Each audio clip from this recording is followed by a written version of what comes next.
Today I'll be teaching you the process of how to solve a Rubik's Cube. I'll be going over a brief history, then how to solve it or the process, and then afterwards I'll give you some of the benefits. So, introduced in 1974 by Hungarian architect Erno Rubik, the world's fascination grew exponentially within 6 years as it was introduced in 1980 and quickly became one of the most popular toys/puzzles to date. It has been featured in several TV shows and movies, and there has been 350 million or just 350 million Rubik's Cubes sold across the world.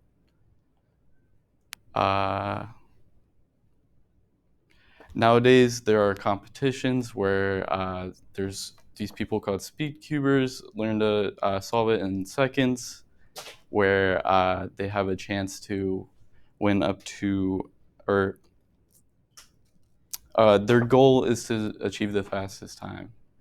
With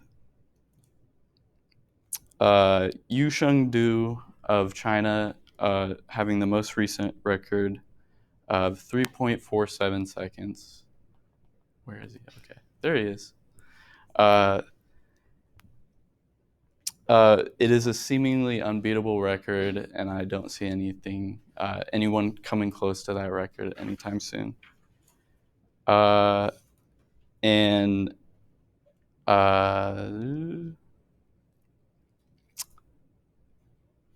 the last world championship in 2018, there was a prize pool of $30,000 and the chance to win a diamond ring for the winners. So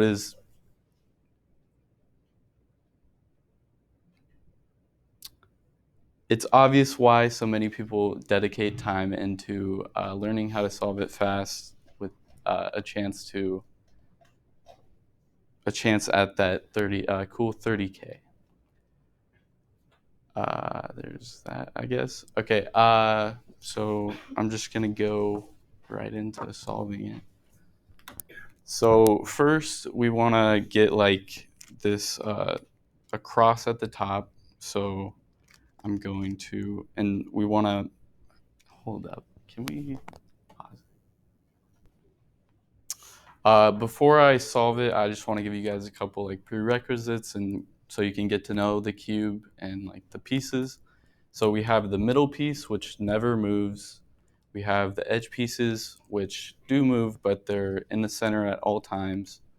And then we have the corners, which are obviously at the corners, and they do move quite a bit. All right, oops. So I'll get right to solving. So what we want to do first is we want to get a cross at the top, and I'm going to be starting with the white side. So we're going to put the edge pieces in the correct spot. So I have the orange middle and the orange edge piece, and that goes to the white side. So I'm not going to tell you every move that I do because it's going to be a long video if I do that, but I will just say what I'm doing. I'm doing the blue right now, and then I have the red, and so I have that white cross at the top. So I'm going to go on to the corners now. I'm going to do the red and green, put that in the correct spot if I can. Next I'll do the orange and green. That's the wrong spot.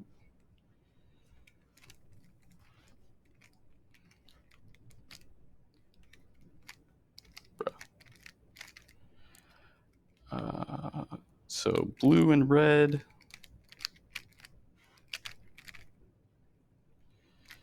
And then finally, we'll do the blue and orange. So instead of thinking of solving one side at a time, we're going to think of solving it as layers. So right now I have the first layer. Each of the middle pieces all connect. And then I'm going to do the second layer now. So What I'm going to do is I'm going to match up this middle piece to this edge piece, and I'm going to face it away and then replace the corner. Cool. So I have that piece in the correct spot, and I'll do the rest. I'll do the blue and orange. Next, I'll do the green and orange.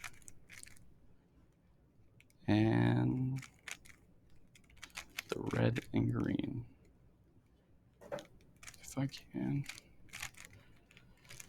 All right, so now we have the first two layers done, and we're gonna flip it upside down, and we're gonna look for this L shape on the yellow side. I'm just gonna do this simple move 2 times, and now I have the top yellow. It's all together, and I need to now match up the top edge piece to the middle. So I'm gonna do this a couple of times actually.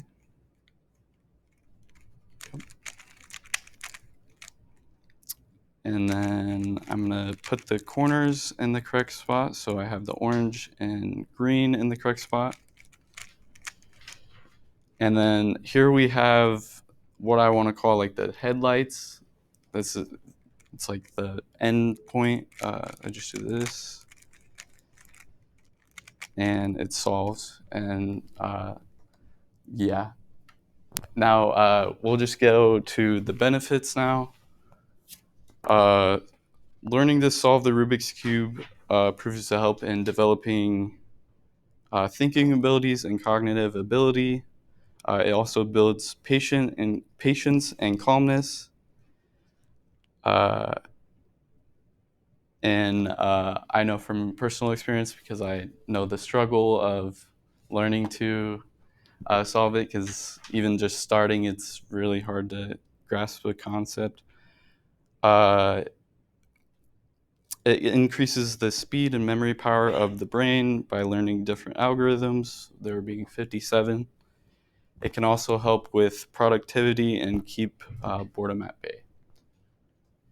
And then to recap, I went over the brief history, how to actually solve, or the process, because nobody's going to walk out of here knowing how to solve it, but at least you know the process.